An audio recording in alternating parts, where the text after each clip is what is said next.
14 मई 2025 की तारीख से लेकर 23 नवंबर 2025 की तारीख तक क्या प्रधानमंत्री नरेंद्र मोदी और अमित शाह की मुश्किलें बढ़ने वाली हैं?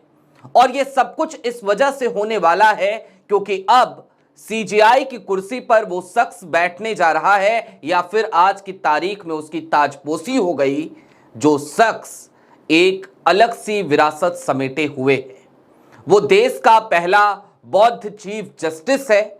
वो एक ऐसा शख्स है जिसके पिता के साथ अंबेडकर की विरासत जुड़ती है, जिसके पिता एसआर गवई बाबा साहेब के साथ काम करते रहे और उन्होंने बाबा साहेब के साथ ही बौद्ध धर्म को अपनाया था। और क्या है वो किस्सा जो राहुल गांधी से जुड़ा हुआ है, जिसके किरदार बीआर गवई भी बन जाते हैं। सारी बातें जरा विस्तार से करने की जरूरत है, समझने की जरूरत है कि उन तमाम लोगों को आज एक सुकून क्यों मिल रहा होगा जो लोग इस देश के संविधान में भरोसा करते हैं और जिन्हें लगता है कि भारतीय जनता पार्टी की सरकार दरअसल संविधान से कई दफे खेलती नजर आती है।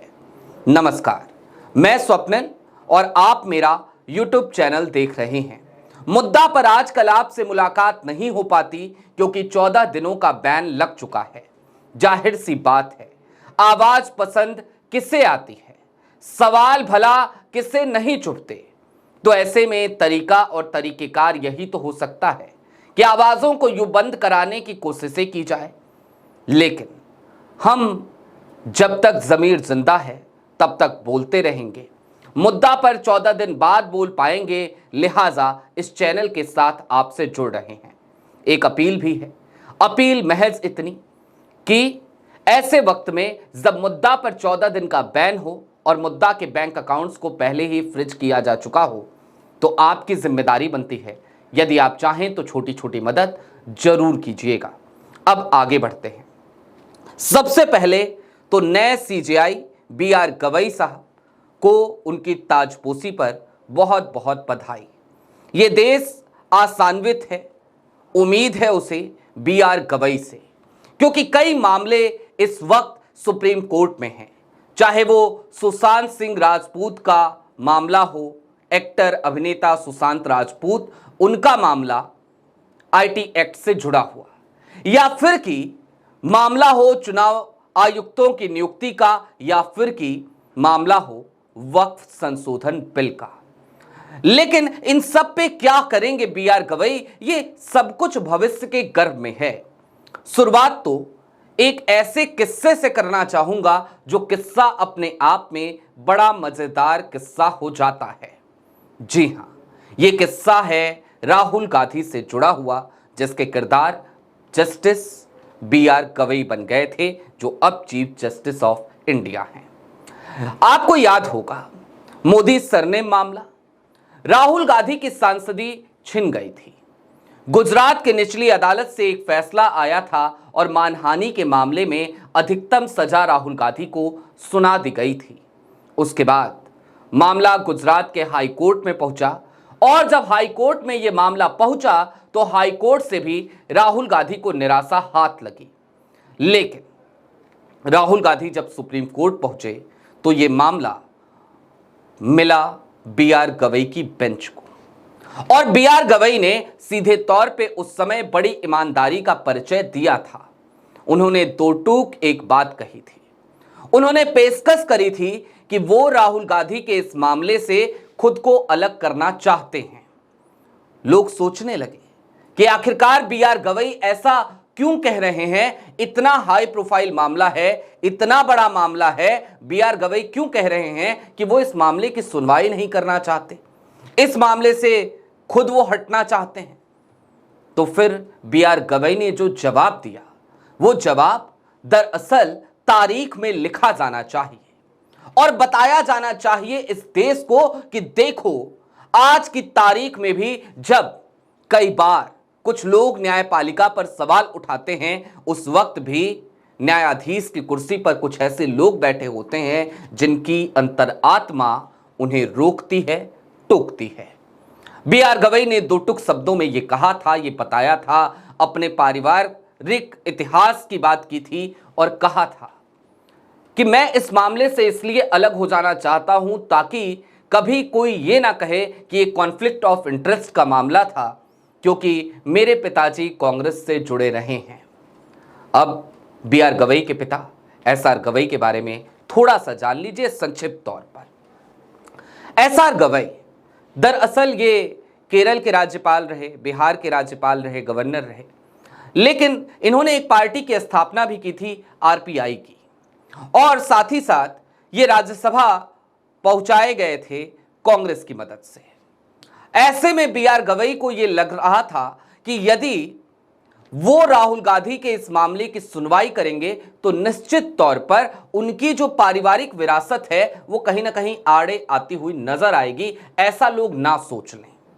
लिहाजा उन्होंने कहा बड़े ईमानदारी के साथ कि मेरे पिता और मेरे भाई का संबंध कांग्रेस से रहा है, ऐसे में यदि मैंने इस मामले की सुनवाई करी तो लोगों को शंका हो सकती है, संदेह हो सकता है, लिहाजा मैं चाहता हूं कि मैं इस मामले से खुद को अलग कर लूं।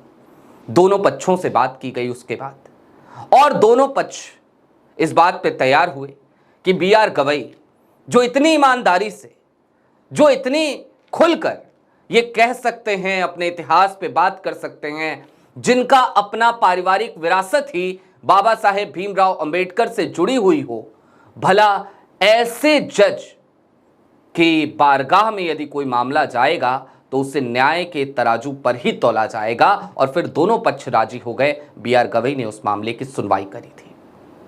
इसके अलावा बुलडोजर, जी हां, वही बुलडोजर जो गरजता है, और गरजता है तो लोगों के आसियाने उनसे छिन जाते हैं। बुलडोजर न्याय की बात भी होने लगी थी। झारखंड के चुनाव में तो बकायदा योगी जी जब पहुंचे तो उनका स्वागत बुलडोजर से किया गया। यहां तक कि योगी आदित्यनाथ हालिया दिनों के जिस भी चुनाव में जाते, वहां पर जाते ही बुलडोजर की बात करते, बुलडोजर का महिमा वर्णन करते। लेकिन वो बी.आर. गवई की ही बेंच थी जिसने बुलडोजर न्याय पर कलम चलाई, लाल कलम चलाई, और कहा कि नहीं, ये नहीं चलेगा, आप यूं ही किसी से उसका आसियाना नहीं छीन सकते हैं। ये बी.आर. गवई की बेंच थी।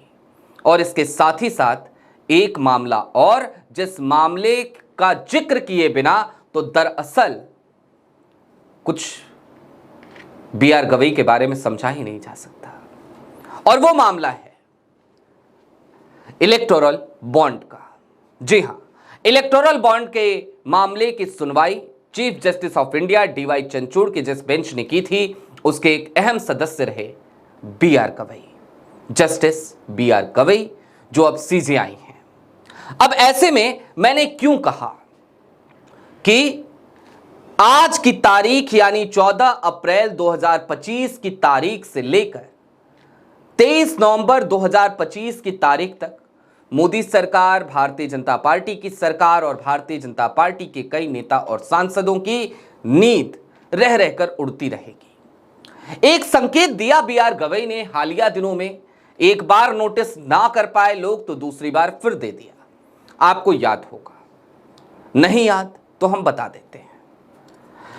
दरअसल ओटीटी पर या अन्य प्लेटफॉर्म्स पर या सोशल मीडिया को लेकर अश्लीलता फैलाने का एक मामला जब बी.आर. गवई के सामने आया तो बी.आर. गवई ने सीधे तौर पर एक टिप्पणी करी थी।